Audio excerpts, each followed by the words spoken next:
Ya, mereka bukan berarti nggak ada duit. Duit mencari dia, bukan dia mencari duit. Itu beda makomnya. Orang-orang seperti kebanyakan kita mencari duit, benar nggak? Sungguh senang santai hidup orang yang dia menghambakan diri kepada Allah, maka dunia datang menjadi pasukannya. Nah, pilih mana? Tetap kerja, tapi pikiran hati. Untuk teman-teman yang menonton kajian ini, jangan lupa bersalawat kepada Nabi kita Rasulullah Muhammad sallallahu alaihi wasallam. Allahumma salli ala Muhammad wa ala ali Muhammad. Sallallahu ala Muhammad sallallahu alaihi wasallam. Maka di sini ada tiga makom. Satu, mahabbah, cinta. Nabi beribadah bukan lagi cari pahala, bukan lagi ingin dapat surga, bukan lagi supaya naik pangkat, bukan lagi supaya rezekinya dilancarkan seperti kebanyakan orang hari ini ibadah. Ya, beliau ibadah uhib, aku cinta, aku mahabbah, aku suka. Itu dasar beliau beribadah. Sholat subuhnya ini adik-adik yang santri terpaksa atau sudah cinta? Gimana? Masih terpaksa? Makanya ngantuk-ngantuk. Kita yang sudah dewasa ini, bapak-bapak, ibu-ibu ini, sholat, gak usah sholat malam dulu, sholat subuhnya cinta atau terpaksa bayar utang? Bayar utang ya? Emang utang apaan? Kebanyakan logika kita sholat wajib itu bayar hutang. Itu sebabnya hampir semua orang yang menjalankan ibadah kewajiban dia kepada Allah hanya sebatas menunaikan utang, bukan cinta. Orang kalau cinta dia maksimal. Orang kalau cinta politik dia maksimal berpolitik. Orang kalau cinta jadi guru maka dia maksimal mengajar. Gak suka ngeluh. Orang kalau cinta jadi dai maka dia maksimal mengajar murid, mengajar jamaah, dan dia sediakan, dia siapkan bahan-bahan yang berkualitas, bukan asbun, bukan asal bunyi. Orang kalau dia cinta menjadi abdi negara maka dia lebihkan pengabdian dia lebih dari jam kantornya, bukan banyak menuntut. Orang kalau cinta dia memikirkan apa yang sudah aku korbankan, bukan apa yang sudah aku terima. Tapi kalau orang belum cinta, yang dia pikirkan, ini tugas lagi ya, gaji nggak naik-naik, tunjangan nggak ada, lemburannya nggak dibayar. Ya, kalau santri mikirnya apa? Aduh, ikop nih ikop. Ibadah dianggap ikop. Tapi bagi Nabi Muhammad SAW, beliau ibadah itu qiyamul lail karena cinta. Orang kalau ada cinta, lama terasa sebentar. Nabi kalau sholat, pernah Al-Baqarah tambah Ali Imran, tambah An-Nisa, baru ruku. Itu kena cinta. Gak sanggup kan? Gak sanggup. Ya semoga sekali seumur hidup pernah dilakukan. Saya pernah ada guru, dia melakukan itu. Karena dia masih hidup, saya gak usah sebut. Orang Mesir, sekarang tinggal di Indonesia, ya, ahli hadis, termutar, difitnah orang juga macam-macam. Dan murid daripada Sidi Abdul Aziz Al-Ghumari, beliau kalau sholat itu baca tartil dan panjang sekali. Subuh itu sholat mulai dari awal orang azan sampai kemudian kira-kira 20 menit sebelum syuruk baru selesai sholat subuhnya. Maka dia kalau sholat dia itu yang saya belum sempat nanya, kenapa engkau tidak jamaah? Ya, karena ternyata dia punya wirid sendiri. Ya. Dia punya jamaah dia sendiri. Sanggup nggak tuh? Mulai dari awal terbit fajar sampai sebelum terbit matahari 20 menit baru beres tuh sholat subuhnya. Ya. Pernah sekali dia telat pulang, terus dia sholat 2 jam, 1 rakaat 2 jam. Saya teringatlah hadis-hadis ini bahwa Nabi SAW pernah sholat Al-Baqarah, lanjut Al-Imran, lanjut kan? Bisa hadis itu dibalik ya, Al-Maidah lalu Al-Imran. Wallahu a'lam bishawab. Dan yang kedua, abdan, menjadi hamba. Hamba ini makom. Ya. Orang kalau udah cinta maka dia siap menjadi hamba. Dan hamba itu orang-orang yang melepaskan dirinya dari selain tuannya. Siapa tuan dia? Tuhan dia hanya Allah. Nah, salah satu nama Allah adalah Syakur. Apabila seorang hamba larut dalam cinta, mensyukuri Allah, maka dia diberi nur syukur dan juga bernama Syakur. Ya, jadi Syakur itu bukan hanya nama Kiai Indramayu, bukan, yang baru wafat ya. Dulu pernah terjadi konflik antara saya dan beliau karena beliau mengkritik sahabat Nabi, tapi sudah, itu sudah selesai ya. Kita sudah pernah telepon-teleponan dan selesai. Syakur beda dengan syakir. Syakir bersyukur. Tapi kalau syakur, orang yang bersyukur, berterima kasih karena cinta.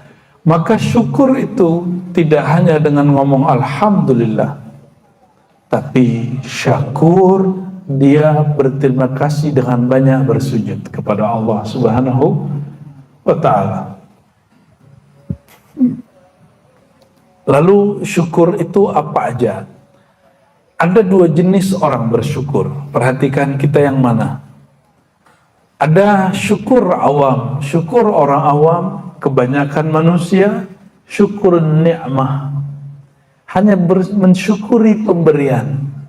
Pemberian nambah tambah syukurnya. Pemberian kurang syukurnya. Ada yang kedua, ini syukur para kekasih Allah, wali-wali Allah, disebut syukurul khawas. Apa itu? Syukurul mun'im, mensyukuri zat Allah yang memberi nikmat. Jadi dia tidak memperhatikan nikmat semata, yang dia perhatikan sumber nikmatnya dari siapa. Kalian ini adik-adik ini pernah dapat hadiah dari ini enggak? Santriwati enggak? Tapi jangan kasih tahu Pak Kiai. Nanti bisa disidang nanti mau Ustadz ya. Kita kalau dikasih hadiah oleh orang yang kita suka, itu berkesan sampai ke hati walaupun pemberiannya sedikit. Tapi kalau dikasih oleh orang yang gak dikenal, kita juga belum ada kontak dengan dia, rasanya kalau dikasih banyak pun rasanya sedikit. Tapi kalau diberi oleh orang yang kita kenal, kita suka, pemberiannya sedikit terasa besar. Maka suami istri kalau masih nuntut ingin dihormati, di ini, itu berarti dia belum kenal pasangannya. Kalau dikenal pasangannya, dia nggak mikir dia menerima apa dari pasangannya, tapi yang dia pikirkan apa yang dapat aku korbankan untuk pasanganku. Sudah begitu belum? Masih nuntut-nuntut nggak sama pasangannya? Hah? kamu itu, nah, masih begitu nggak? Kalau masih begitu, belum cinta yang hakiki, belum cinta fillah, baru cinta fisyahwah, bercinta syahwat. Ya, nanti kalau habislah syahwatnya, habis juga cintanya. Nauzubillah min dzalik.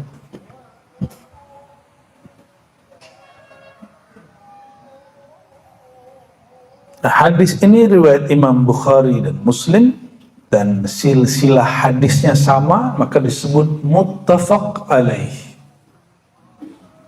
Namun redaksi ini redaksi Imam Al-Bukhari. Jadi hadis ini sahih, ya. Selain Sayyidatuna Aisyah, juga ada sahabat Nabi Al-Mughirah bin Syu'bah, salah satu khadam Nabi Muhammad sallallahu alaihi wasallam. Ya. Jadi khadam Nabi itu banyak sekali, ada yang di dalam rumah, ada yang di luar rumah. Al-Khamis, hadis yang kelima. Nah, hadis ini berkaitan dengan puasa, kita nggak usah baca. Hadis yang keenam. Ya, kita baca hadis yang keenam. Dari Sayyidina Abi Hurairah radhiyallahu taala anhu. Saya sudah sering menceritakan Abu Hurairah, tapi barangkali untuk santri-santri penting sekali. Abu Hurairah hanya 3,5 tahun ngaji dengan Rasulullah SAW. Tapi full. Dia tidak sibuk lain-lain. Waktu kami dulu ngaji hadis dengan salah satu ahli hadis Indonesia, ayah saya minta saya kerja. Saya bilang, Pak, izinkan saya 4 tahun saja dibeasiswakan, apapun caranya. Jadi saya minta beasiswa, tapi bukan ke negara. Saya minta beasiswa ke bapak saya. Loh, kenapa? Kan teman-temanmu pada begini, perlu ceritakan semuanya. Ternyata beliau sering dengar kalau merantau ke Jawa, merantau kemana, itu biasanya ngajar kayak jadi apa kayak gitu, ya. Sembari kuliah dia ngajar, sembari kuliah dia kerja. Saya bilang, kalau orang belajar itu dia sedang meniti salah satu nur Allah, yaitu ilmu. Dan Allah itu pencemburu, Allah tidak mau diduakan dengan kerja. Maka coba lihat, ini orang-orang yang dia sebut, saya langsung balas. Si fulan, coba tanya hadis yang dihafal. Si fulan coba tanya fikih yang dia ngerti. Si fulan coba tanya berapa kitab dia selesai.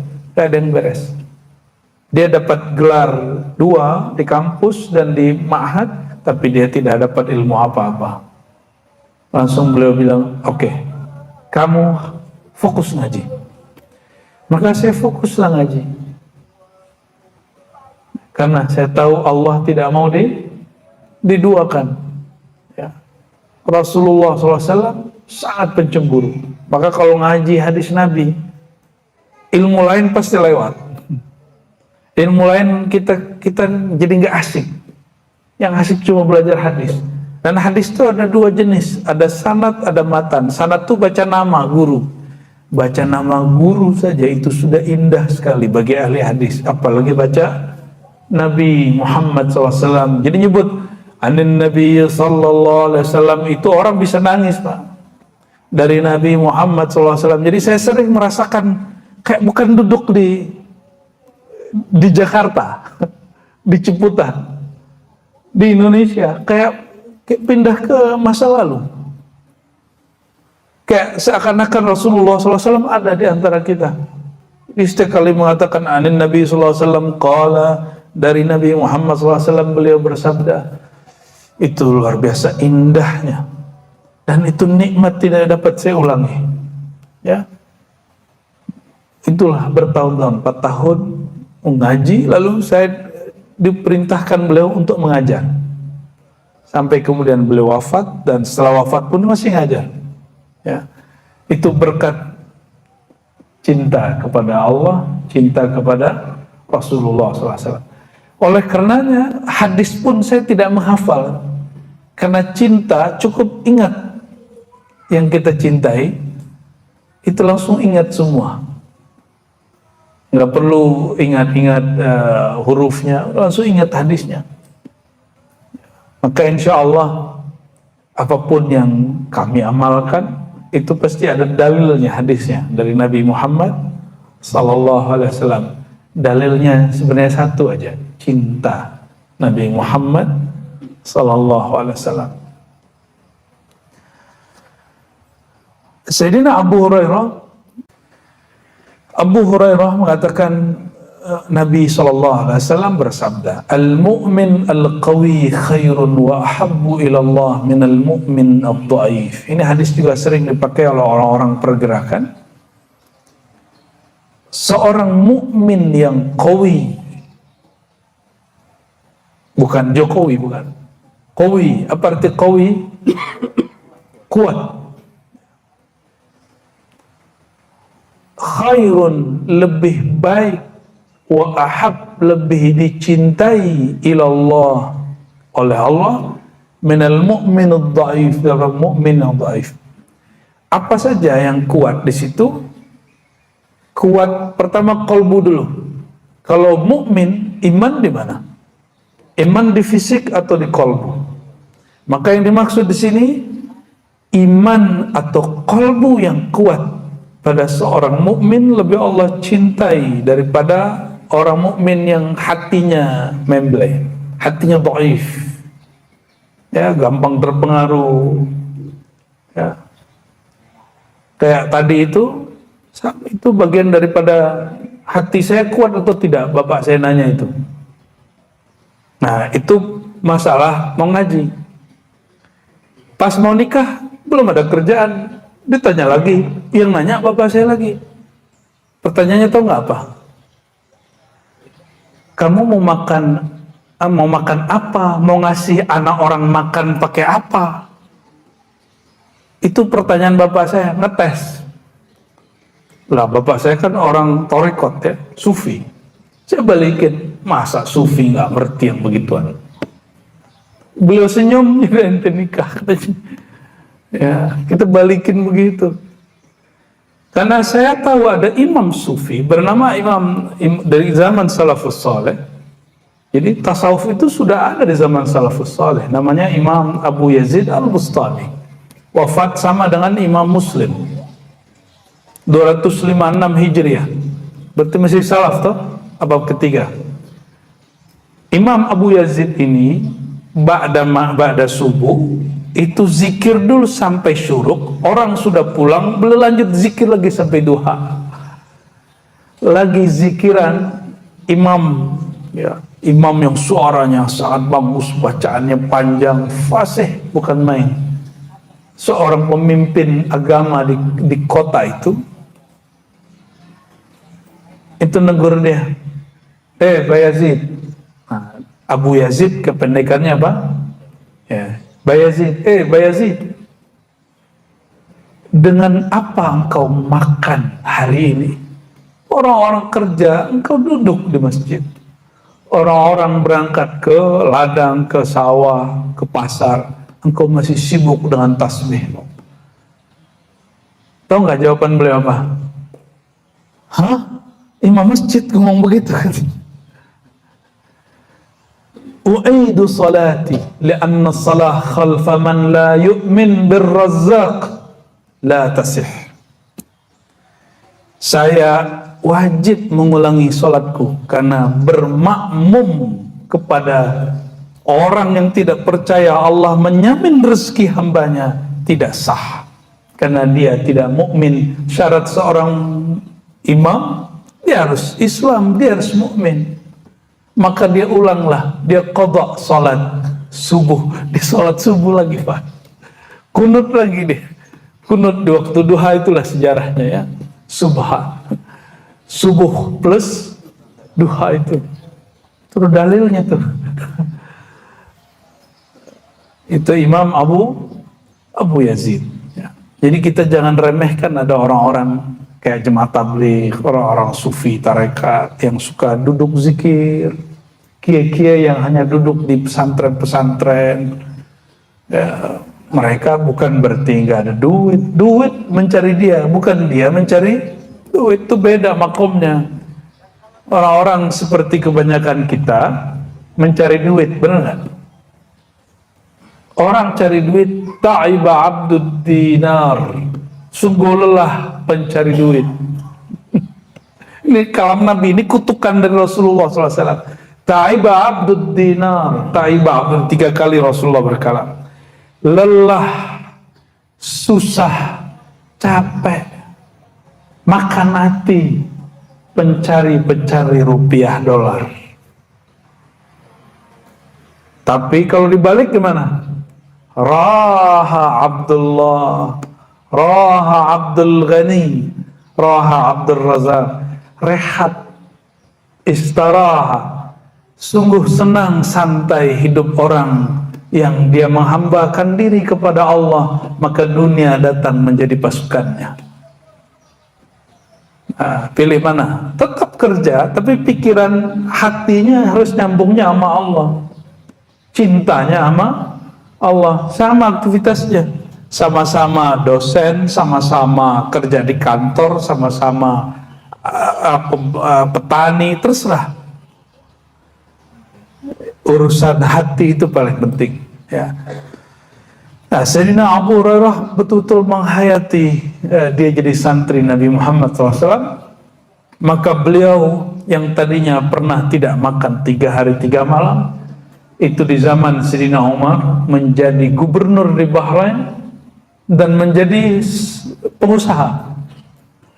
Tapi waktu itu belum ada KPK, langsung KPK-nya Umar. Sayyidina Umar langsung sidang. Ini ada laporan. Kalau sekarang orang nanya, kok rekeningmu tiba-tiba bengkak? Gitu. Abu Hurairah ini dia suka berdagang. Dia punya perusahaan ternak. Sayyidina Umar mengatakan, ente ini pemimpin, masih sempat jadi pedagang. Jangan-jangan ente korupsi. Kata Abu Hurairah, enggak, itu gaji saya kembangkan karena beliau seorang yang suka berwirausaha. Kata Sayyidina Umar, nggak bisa, ya, ini nggak benar, ini pencitraannya nggak sahih ini. Akhirnya beliau diberhentikan dari gubernur dan semua kekayaannya diambil, disita oleh Baitul Mal. Masya Allah. Setelah beberapa bulan, Sayyidina Umar cari pengganti Abu Hurairah, sebaik Abu Hurairah nggak ketemu, karena beliau seorang amir, juga seorang zuhud dan seorang muallim, juga guru, nggak ketemu. Abu Hurairah itu kalau ada orang lagi tengkar itu disuruh pulang, kamu nggak boleh ngaji, silaturahim dulu, minta maaf dulu dengan orang yang kamu tengkar. Kenapa? Karena rahmat Allah tidak turun di majelis yang ada orang memutus silaturahim. Maka kalau kita tengkar, Bapak Ibu, ya saling beri maaf lah, ya. Mau di kajian di masjid, mohon maaf saya nggak ngikutin isu-isu nih di komplek ini. Biasanya komplek itu isunya komplek juga, ya. Semoga hatinya lebih lapang daripada komplek ini. Amin, ya. Jadi kalau ada konflik, ya orang dewasa, orang waras, dia banyak mengalah. Yang penting ada aktivitas di sini, di kampung tempat kita tinggal, supaya nurnya jalan. Jadi orang kalau tengkar, Bapak Ibu, ini kampung yang sejuk ini jadi panas. Mau panas apa sejuk? Mau sejuk, sambung silaturahim. Jika ada konflik-konflik, selesaikan segera.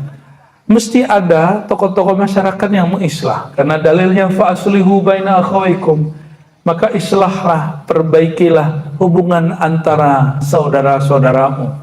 Ini kita saudara satu komplek, nggak usah perhatiin dulu imannya atau sholatnya, ya. Semoga tambah baik, ya. Dan saya kan juga nggak ada di grup WA lagi kan, jadi nggak tahu nih isu-isunya apa. Ya, semoga lebih baik. Amin ya rabbal alamin. Cuma curiga sih kita ada juga yang aneh-aneh. Salah satu mukmin yang kuat hatinya, dia tahan dicaci maki orang. Badan gede, disindir dikit mundur. Itu orang hatinya lemah. Maka hati yang paling kuat itu hati baginda Nabi Muhammad SAW. Beliau dicaci maki di kampungnya, lalu beliau pergi ke Taif pun dicaci maki. Apakah kolbu Nabi goyang?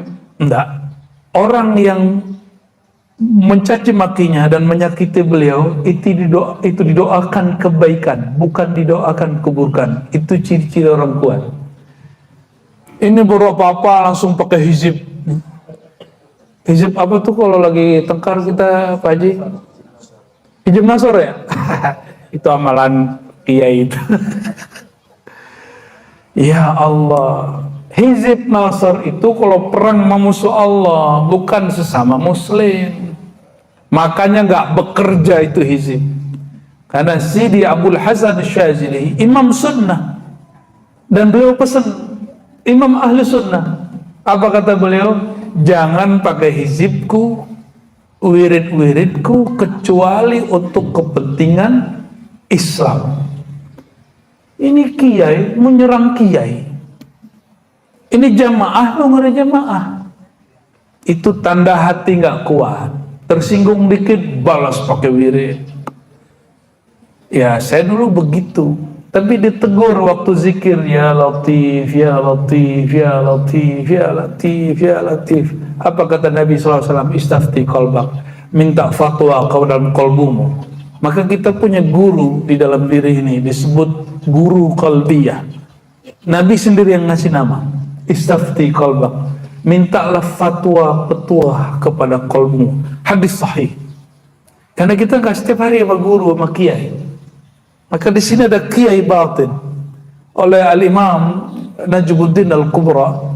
Itu disebut Syekhul Ghaib. Apa istilahnya? Kalau saya menyebutnya Syekh Qalbi. Syekh Ghaib ini istilahnya agak horor ya. Kita pakai istilah Nabawi. Istilah Nabi Muhammad SAW, Mufti Qalbu. Mufti kolbu. Orang kalau zikir Asmaul Husna, karena makanan kolbu adalah nama Allah. Kalau lagi ada masalah, baca nama Allah. Lagi ada diserang orang, baca nama Allah. Dicaci maki orang, nama yang paling bagus, Ya Latif. Apa arti Ya Latif? Wahai yang maha lembut, wahai yang maha santun, wahai yang maha baik, itu Ya Latif, Ya Latif. Imam Abdul Hasan Syazili memberikan angka sesuai nilai angka kalimat itu, yaitu 129 secara ilmu hisabul jumal. Dan saya lakukan Bapak Ibu. Kalau saya dicaci maki orang, itu baca zikir Ya Latif, Ya Latif. Itu kolbu ngomong gini, Ar-Razi, Allah itu memberi makhluk setiap hari, tapi dihumpat setiap detik. Allah itu menyayangi makhluk setiap saat, tapi Allah disekutui per saat. Dan dia tetap memberi, dia tetap mengasihi. Itu zikir hari pertama. Besok saya zikir lagi. Datanglah wajah-wajah orang yang dulu teman kita, kemudian mencaci maki kita, ya, kawan kita, murid kita yang kemudian jelek-jelekin kita. Dengan zikir Ya Latif, Ya Latif, muncullah kisah Nabi Muhammad SAW. Ya, beliau berangkat ke Taif. Dari Taif bukan dilempar kerikil saja, dilempar dengan tai, ya, kotorannya onta. Nauzubillah min. Saya sholat di tempat beliau berdarah-darah itu, ya, Kita lama di situ ya, merenung-merenung di Taif itu ya. Pak Haji sering bawa orang tuh ya. Dan kita nggak tahan ya membaca riwayat itu, barulah kemudian hati itu menjadi kuat.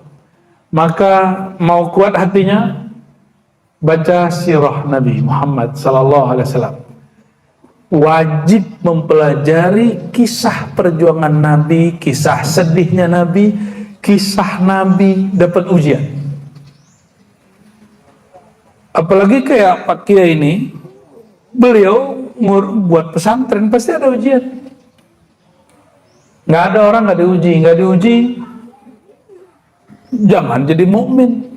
Apalagi mau buat pesantren, nggak mau diuji, jangan jadi kiai. Begitu kata kiai kita dulu.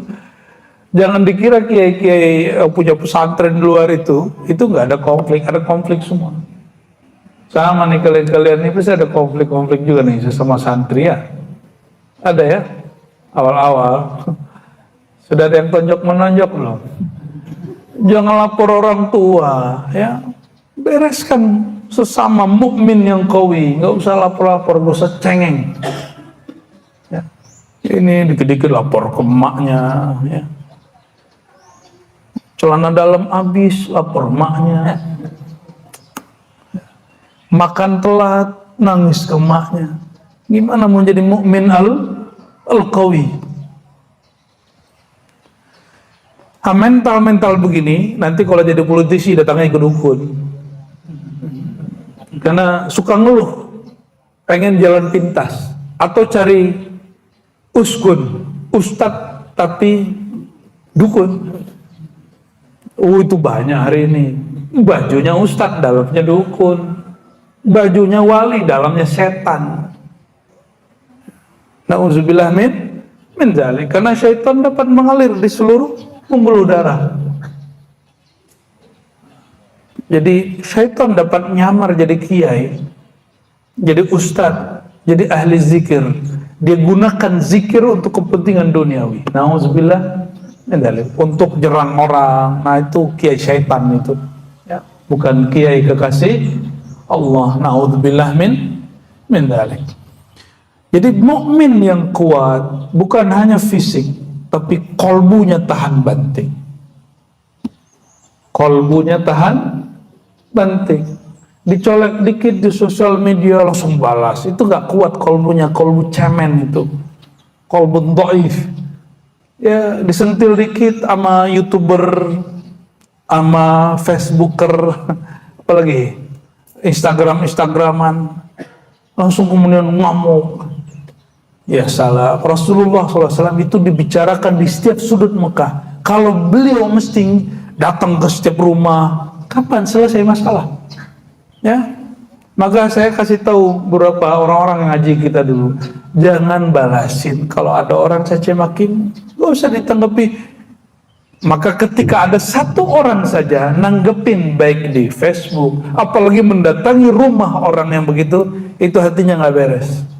Hatinya lemah. Kita kasih tahu dia udah cuek, udah nggak mau dengar. Kita kasih tahu dia main handphone. Hatinya sudah lemah. Ya, orang kalau udah begitu, ya sudah. Laka malaka, ya. Apa yang urusan kamu udah begitu jadinya. Ya. Tilka ummatun qad khalat laha ma kasabat wa alaiha ma iktasabat. Wa fi kulli khair. Wa fi kullin khair. Mukmin yang kuat itu mindset dia segala sesuatu pasti ada baiknya. Mau musibah itu kan bahasa Arab. Allah ingin menyentil itu asaba. Maka di Quran silakan cek ke Pak Kiai, beliau hafiz Quran. Kata asaba itu tidak hanya untuk negatif, juga untuk hal yang positif. Benar Ustaz? Ya. Jadi Allah memusibahkan tidak hanya keburukan, tapi juga khair. Tapi kita di bahasa Indonesia musibah hanya yang buruk-buruk. hanya yang buruk-buruk, padahal dalam Al-Quran ada yang baik, ada yang buruk. Bahkan kata bala di Quran itu ada khair, ada syar, ada hasanah, ada sayyi'ah. Karena kata bala itu artinya adalah ujian untuk menaiki orang. Bahasa lainnya menempa. Pisau terbaik, pisau yang ditempa lama, maka kolbu terbaik, kolbu yang ditempanya berkali-kali. Termasuk memahami aliran-aliran. Ini jangan dikira Pak, hampir semua aliran-aliran yang ada di tahun 1997 sampai 2010 saya ikut. Hampir semua. Minimal ada perwakilan yang mirip satu. Untuk aliran negara Islam ikut satu kelompok ini. Ya, silakan Kiai. Untuk aliran manhaj sunnah saya ikut satu kelompok ini. Ikut juga yang versi yang ada di negara jiran, ya. Ikut juga yang kemudian yang ada di India. Toriko kita ikuti, kita penasaran, kita ingin mencari tahu. Namun alhamdulillah kita nggak berhenti. Bagi kita ini semua orang Islam dan semua orang beriman dan ingin mendekat kepada Allah, tapi beda-beda cara. Sampailah kemudian ngaji hadis. Ternyata torikotnya Nabi ngaji. Udah kita ngaji aja, baca kitab, membaca sunnah Nabi. Dulu saya kira guru saya itu ngaji hadis itu surbanan tiap hari, pakai gamis tiap hari. Ini boleh loh pakai gamis tiap hari, tapi ini hanya persepsi saya. Dulu saya kira guru sunnah saya itu setiap hari pakai serban, pakai gamis, pakai tongkat. Ternyata 4 tahun ngaji dengan beliau hanya pakai sarung dan pakai baju koko. Ya, kopiahnya kopiah putih. Kalau khotbah pakai kopiah hitam. Kalau ke tempat tertentu baru pakai gamis. Sekali aja. Ya, sampai kemudian beberapa lebih dari 10 tahun kita khidmat kepada beliau, itu hanya 2 kali pakai gamis. Artinya apa? Ternyata sunnah Nabi itu bukan hanya cara berpakaian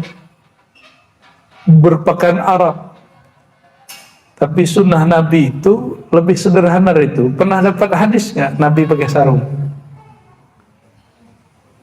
Belum tahu ya? Nanti baca Sahih Bukhari, itu disebutkan dalam hadis 3 hadis pertama bahwa Nabi lagi mau berangkat ke masjid. Kata Sayyidina Abu Bakar, bukan Abu Bakar, beliau membiarkan sarungnya melorot ke bawah lagi sholat. Beda dengan hadis Sayyidina Ibnu Umar. Sayyidina Abdullah bin Umar melihat Nabi kemudian menarik sarungnya. Jadi ada 2 versi. Ada Nabi membiarkan di bawah mata kaki, ada Nabi melarang di bawah mata kaki. Dan Nabi disebutkan menggunakan izar. Apa arti izar? Sarung. Jadi pakai sarung bukan sunnah Syekh Hashim Asy'ari, ya, kayak Ahmad Dahlan, bukan. Sarung itu sunnah Nabi Muhammad SAW. Namun sunnah yang belum kita kerjain apa? Pakai jubah. Cuma belum pantas saja kan. Ntar kalau antum pakai jubah, kita tafadhal kiai jadi imam gitu kan. Berani Pak Fahmi? Jadi imam, habis itu kita minta khutbah, berani? Sayyidina Ali itu naruh rida ini, jadi di mulut tiap hari, ke pasar aja pakai ini. Sayyidina Ali. Dan pernah ketika Nabi SAW wafat, beliau nggak pakai rida, nggak pakai selendang.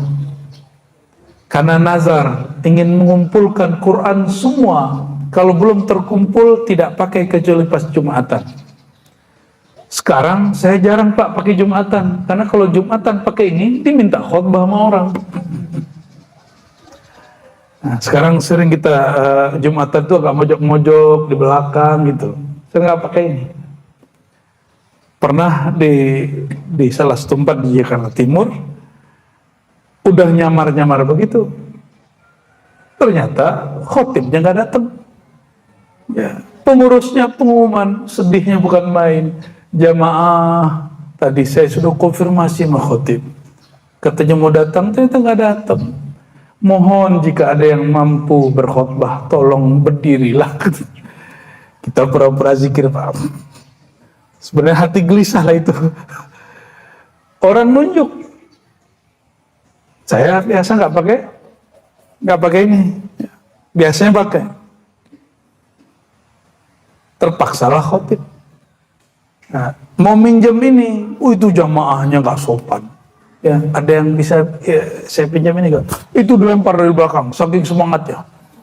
Itu sampai juga. Ya, saking semangatnya kalau husnuzon ya. Kalau kita agak ego-ego dikit, saya balikin ulang tuh. Ya sudah, yang penting berkhutbahnya mengamalkan sunnah Nabi Muhammad Sallallahu Alaihi Wasallam. Sunnah-sunnah kecil. Ya, coba nanti kalau pakai ini, jangan ditaruh untuk alas sujud. Dipakai aja di mana? Di bahu kanan atau kiri sama. Ya. Kalau Nabi istisqa itu ada doa berumus simbolis.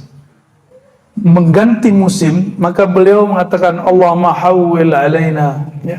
Ubahlah ya Allah musim kering menjadi musim hujan. Maka beliau ketika mengatakan ubahlah ya Allah, pindahkanlah cuaca, pindah begini. Nah, ini namanya doa berumus. Apa hubungannya naruh ini dengan itu? Nah, itu ternyata cara berekspresi kepada Allah SWT. Dan itu boleh, semuanya ada di Sahih Bukhari dan Sahih Muslim. Ya. Jadi ternyata semakin orang belajar sunnah, itu hidupnya semakin santai, gak tegang-tegang amat belajar sunnah. Ya. Jadi kami alhamdulillah Bapak Ibu mulai dari 2004 sampai 2020, kan 2019 saya pindah sini, tapi 2020 masih ngajar hadis tiap hari. Dan bukan pakai bahasa orang pengasinan, bukan. Pakai bahasa Arab. Ngajarnya pakai bahasa Arab. Muka-muka, bukan muka Arab toh. Tapi kita alhamdulillah ngajar pakai bahasa Arab. 2 jam pagi, 2 jam malam. Ya. Kadang pagi aja, malam tidak. Kadang malam aja, pagi tidak. Dan saya merasakan nikmat sekali, hidup kita lebih santai. Kita nggak curigaan sama orang. Setiap kali saya ngeliat ada orang, oh dalilnya ini, walaupun yang beramal nggak tahu dalilnya. Alhamdulillah Rabbil Alamin, ya. Ihris ala ma yanfa'u. Kalimat berikut, hendaklah engkau gemar untuk mencari sesuatu yang bermanfaat bagimu. Dalam konteks ini, yang bermanfaat untuk kekuatan imanmu, makanan iman, ilmu.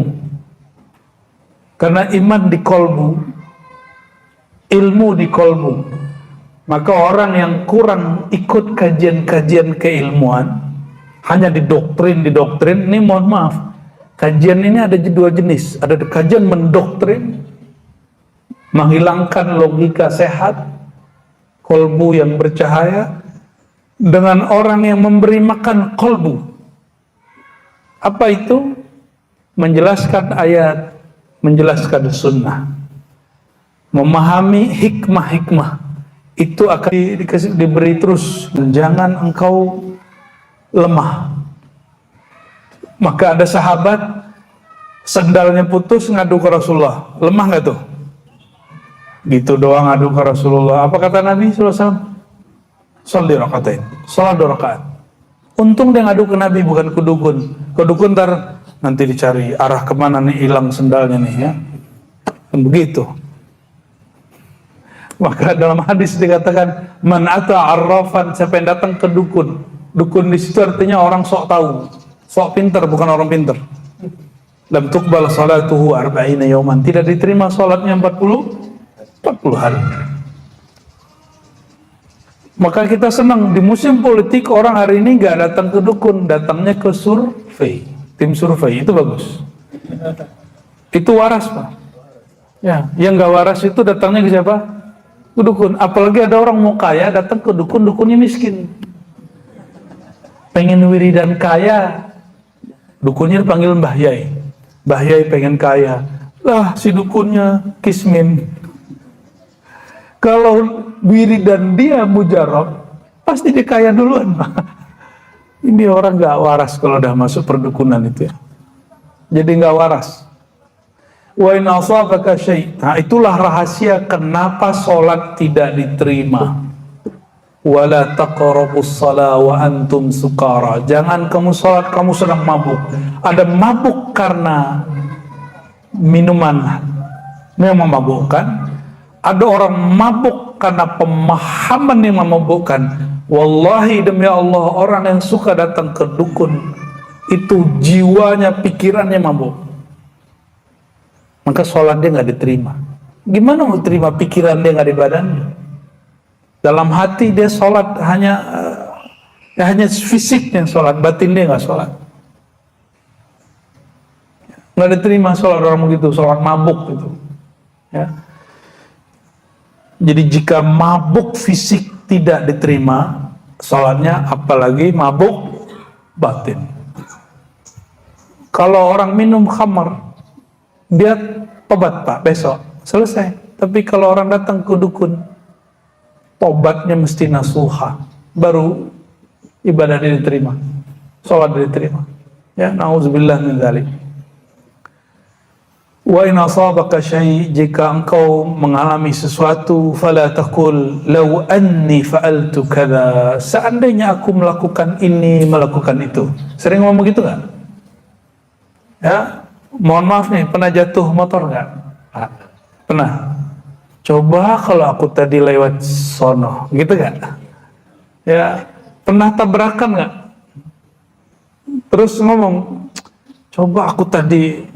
Nah, kalimat begitu minasyaitan, ya, dikatakan fa inna law, karena kalimat seandainya, coba kalau begini, taftah amal syaitan, engkau sedang membuka akses untuk aktivitas syaitan.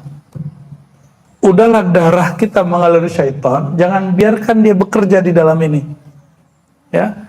Oleh karenanya guru-guru kami kalau mengajarkan zikir dimulai dari kolbu. Kolbu berkait dengan jantung. Jantung itu ingin dikuasai oleh syaitan karena dia memompa darah. Maka Imam Surawardi dalam kitab Awariful Ma'arif menjelaskan, dahulu di zaman masih surgawi, syaitan meminta, iblis meminta, ya Rabb, izinkan aku masuk ke jantung manusia. Maka di situ Allah marah. Aku izinkan engkau mengalir di pembuluh darah, tapi tidak aku izinkan engkau masuk ke dalam jantung. Tapi kalau semua pembuluh darah kita sudah diisi, jantung kena nggak? Ya. Maka penyakit yang paling bahaya pada seorang mukmin was-was. Itu sebabnya awal surat Al-Baqarah, Alif Lam Mim dzalikal kitabu la raiba. Itulah Alkitab, tidak ada keraguan, syak. Penutup Quran, min syarr qul a'udzu binnas malikin nas ilahin nas min syarril waswas, dari keburukan waswas. Waswas paling bahaya, waswas ragu. Ya, dari siapa? Ada dua, minal jinnati wan nas, dari jin dan manusia. Tapi di mana dia bekerja? Sudur, fi sudurin nas. Maka syaitan ada dua, syaitan jin, ada syaitan manusia. Maka syaitan itu bukan sosok, syaitan itu sifat. Sifat yang mewaswaskan orang. Misalnya gini nih, ini mohon maaf, dia jangan sering ngomong gini ya.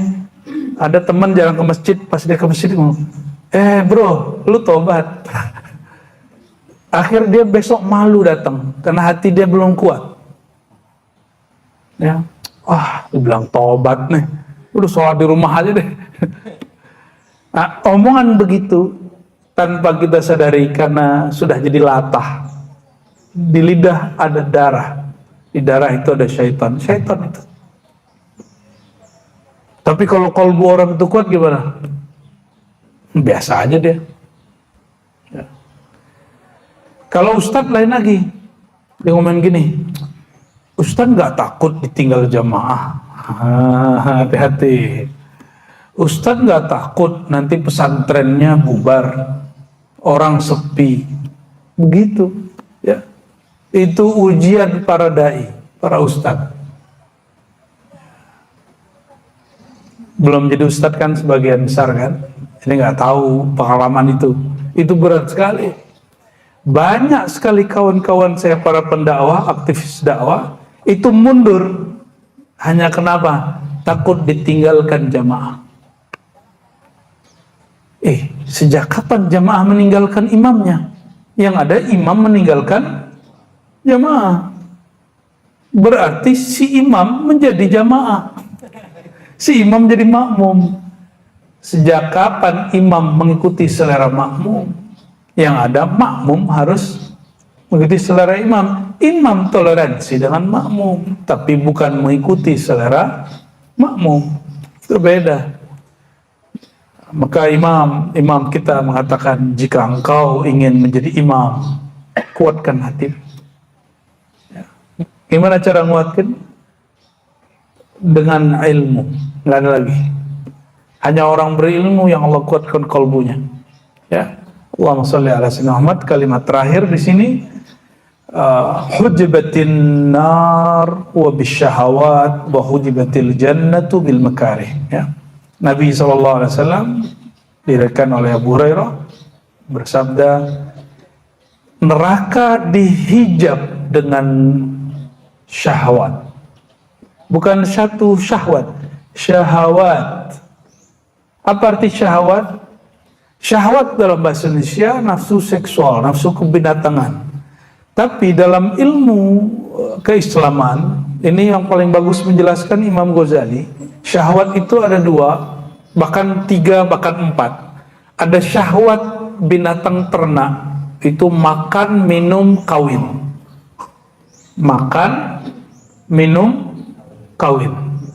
Ada syahwat emosi, ingin marah menguasai orang, itu syahwat sibaiyah seperti binatang buas. Ada syahwat syaitaniyah, syahwat yang suka memanipulasi orang. Ada nggak teman-teman kita nggak tenang kalau nggak manipulasi hati orang? Tapi orang itu sebenarnya lemah.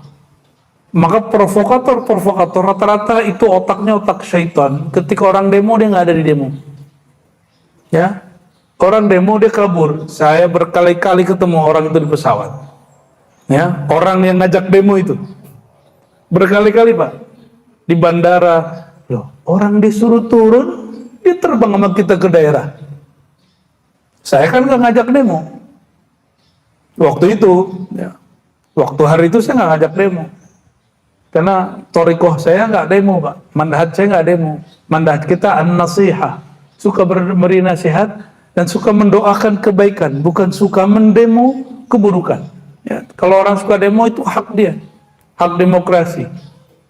Kalau nggak dikit-dikit demokrasi.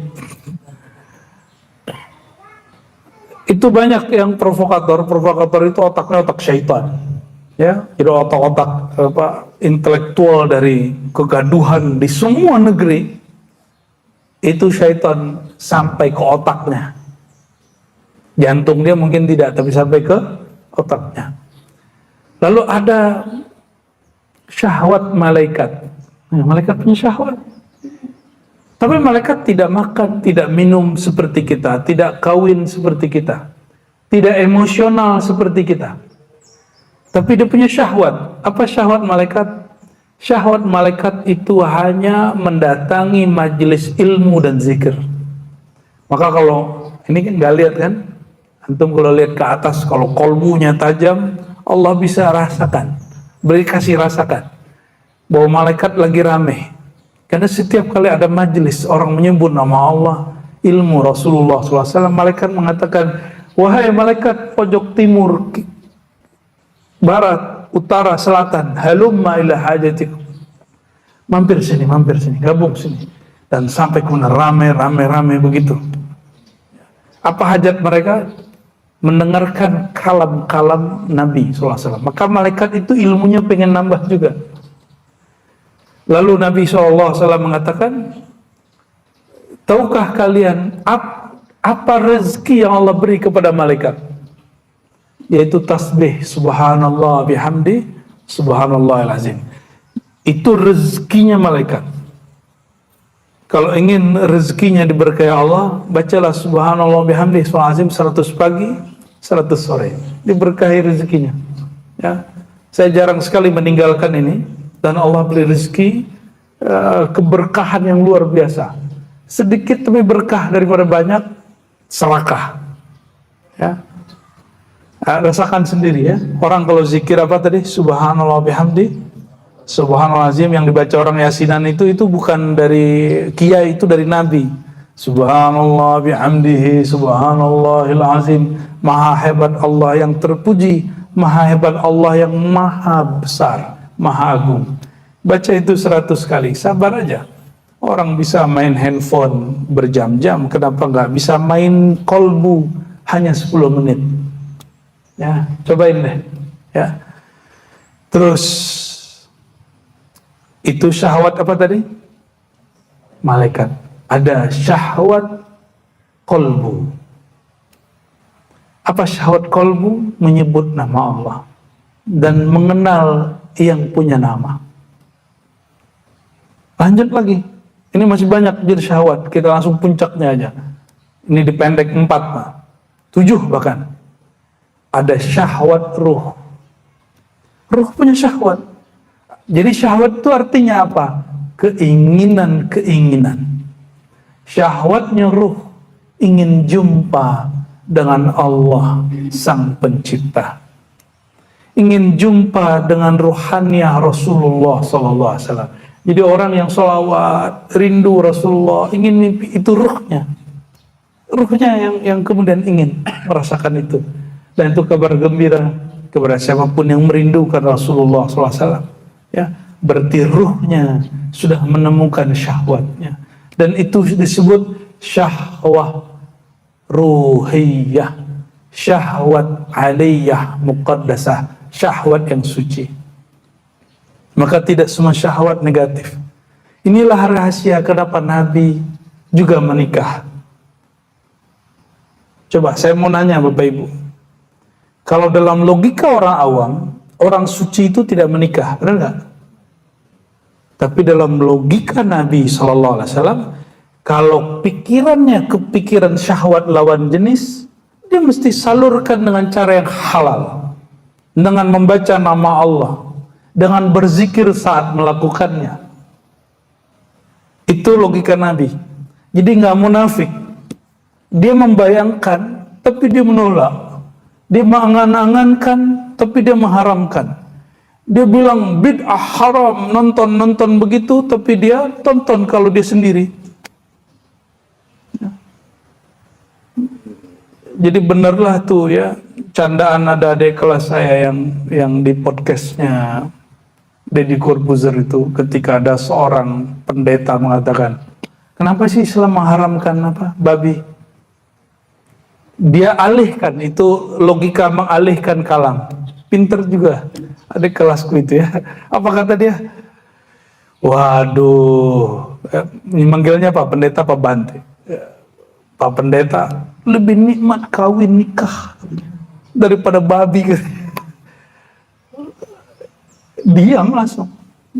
Hal yang nggak nyambung, tapi nyambung jadinya. Nah, Nabi SAW menikah. Itu syahwatnya kira-kira syahwat binatang, syahwat ternak, syahwat buas, syahwat syaitan, syahwat malaikat, apa syahwat ruhiyah. Aktivitasnya sama-sama makan, sama-sama kawin, sama-sama jima, sama semua. Tapi dimensi kolbunya beda. Itu yang disebut innamal a'malu bin niat. Niat Nabi begitu untuk menyaksikan rahmannya Allah, rahimnya Allah. Nah, kalau antum begitu tak nikah habis ini ya. Ya, jadi menikah untuk menyaksikan Rahman dan Rahimnya Allah. Bukan sekedar melepas nafsu kebinatangan. Apa bedanya dengan binatang? Maka disebut hujibatin nar bisyahawat. Nar, neraka, dihijab dengan syahwat. Syahwat, apa yang maksud sini? Nah, maka nar ini ada nar hakiki, itu nar tempat disiksa. Ada nar yang sifatnya maknawi. Nar maknawi, kata Imam Ghazali, segala sesuatu yang tidak sesuai dengan kehendak Allah, tapi sesuai dengan syahwatmu. Syahwat di situ syahwat binatang dan syahwat syaitan. Bukan syahwat malaikat atau syahwat ruhiyah. Ya. Segala sesuatu yang mengikuti syahwat kita itu nar. Karena neraka itu dibalut dengan kesenangan-kesenangan. Maka saya kalau tanya, jam 2, jam 3, senangnya bangun, sholat, zikir, atau tidur? Tidur itu bagian dari syahwat badan. Syahwat badan, ya. Jam 8 pagi, maunya sarapan atau puasa? Maunya sarapan, itu syahwat perut, syahwat binatang ternak. Kalau kita dicaci maki orang, pengennya apa, membalas nggak? Itu namanya syahwat kebinatangan, binatang buas. Maka Nabi SAW mengatakan, jika engkau berpuasa pada hari berpuasa, lalu ada orang mencacimu atau ngajakmu tengkar, lagi di jalan dibentak orang, bego lu, gitu kan. Kalau kita disalib-salib orang, pernah digituin nggak? Kadang-kadang disebutin nujubun sama guguk, kadang babi, aduh, kadang-kadang GOBLO, aduh, lengkap semua dah. Terpancing nggak mau jawab? Kalau terpancing, berarti batal puasa batinnya. Dia harus istighfar batinnya. Ya, apa kata Nabi? Jika engkau diajak tengkar sama orang, dicaci sama orang, dikata-katai orang, falyaqul inni shaim, katakan aku puasa. Berarti puasa apa itu? Puasa perut? Puasa otak? Enggak, puasa emosi. Ini disebut puasa ruhiyah, ruhnya yang puasa. Sudah begitu puasanya. Jangankan di jalan, di rumah aja masih bentak-bentakan sama anak istri. Belum masuk itu, belum masuk. Ya. Di rumah aja masih kasar sama keluarga kita. Gimana mau di luar? Ya, mau di luar mau baik, di luar belum. Mulai dari rumah dulu, tumbuhkan sifat halim, sifat santun di rumah, pasti di luar bagus. Makanya rumah gelap, tidak ada nur, baca salawat di sana 10 menit aja, 15 menit aja, itu rumah langsung terang Pak di sisi Allah. Qalbunya langsung terang, nurnya Nabi langsung ada di rumah. Syukur-syukur kayak teman-teman yang suka membacakan kitab di rumah, indah sekali. Ya, kawan-kawan saya itu ada yang setiap pada sholat dia bacakan buku-buku hadis untuk keluarganya. Itu lebih afdal. Cuma kalau keluarga santri itu norak begitu. Kalau keluarga santri pengennya langsung diskusi, Pak. Ya, tapi kalau orang awam hijrah pengennya formal-formal. Nah, itu silakan pilih stylenya masing-masing, ya.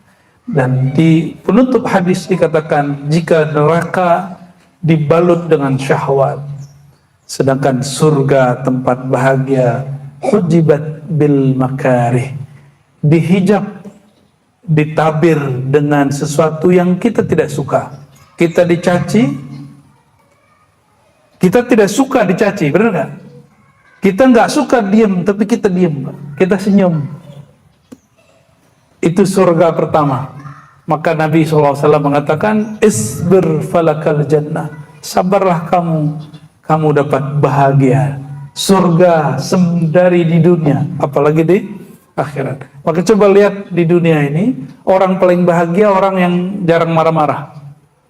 Mau dia kiai, mau dia habib, kata orang wali, suka marah-marah, itu wali setan itu. Nggak ada wali Allah suka marah-marah. Marahnya wali, marah nur, bukan marah nar. marah dia menghidupkan kolbu. Makanya ada santri, ini udah tepar-tepar Pak, maklum kita pernah nyantri loh. Kalau dimarahin kiai guru, terima, karena marahnya guru menghidupkan kolbu. Ya, semoga Allah Taala memberkahi kita semua. Allah Taala menghidupkan hati. Allah Taala menjadikan kita abdan syakura, hamba yang banyak bersyukur, larut dalam syukur, menjadikan kita mukmin yang kuat, bukan mukmin yang lemah, menjadikan kita orang yang tidak tergoda oleh syahwat-syahwat zahir dan batin, tapi kita kembali kepada hal-hal yang Allah cintai. Na'udzubillahi minasyaitonir rajim. Bismillahirrahmanirrahim. Allahumma ya rahmanir rahim ya karim ya azim ya syakur salli ala sayyidina Muhammad abdi syakur. Ya Allah, limpahkanlah salawat dan salam kepada kekasih Engkau yang paling bersyukur, Nabi Muhammad sallallahu alaihi wasallam, dan izinkan kami yang berselawat, yang mengkaji tentang beliau, menyebut-nyebut nama beliau, ya Allah, kami mendapatkan limpahan rasa syukur dari beliau, sehingga diri ini menjadi hamba yang bersyukur, dan keluarga kami menjadi keluarga yang bersyukur, jamaah kami menjadi jamaah yang bersyukur. Allahumma ya Allah ya qawi ya mu'min ya muhaimin, ya Allah yang maha kuat, kuatkan batin kami, kuatkan ruh kami, kuatkan jasad kami. Allahumma ya Allah, berikan kami kekuatan seperti Engkau menguatkan para sahabat-sahabat Nabi Muhammad SAW. Ketika mereka dicaci, mereka tidak balas mencaci. Ketika mereka diumpat, mereka tidak balas mengumpat. Ketika mereka diputus silaturahim, mereka menyambung silaturahim. Ya Allah, inilah kekuatan yang kami minta. Fa minka ya Rabbana al-ijabah. Allahumma ya Allah ya muqallibal qulub, tsabbit qulubana ala dinika wa ta'atik. Allahumma ya Allah, hati kami sering berubah, mood kami sering berpindah-pindah, rasa kami sering bertukar. Maka ya Allah, hanya Engkau yang maha abadi, hanya Engkau yang maha tetap. Tetapkanlah kami dalam perubahan-perubahan kami selalu lebih dekat kepada Engkau. Maka apapun keadaan kami ya Allah, tariklah kami mendekat kepada Engkau, mendekat, mendengar, mempelajari sunnah-sunnah Nabi-Mu. Rabbana atina fid dunya hasanah wa fil akhirati hasanah wa qina adzabannar. Ya Allah, berikan kebahagiaan bagi kami di dunia dengan mengenal Engkau, mengikuti kekasih Engkau, dan bahagia di akhirat mendapatkan pandangan rahmat Engkau dan mendapatkan syafaat kekasih Engkau Nabi Muhammad sallallahu alaihi wasallam. Rabbana ya Rabbana salli ala habibika Muhammad sallallahu alaihi wasallam. Allahumma astur auratina bi jamali sitrik, walhamdulillahi rabbil alamin. Al-Fatihah.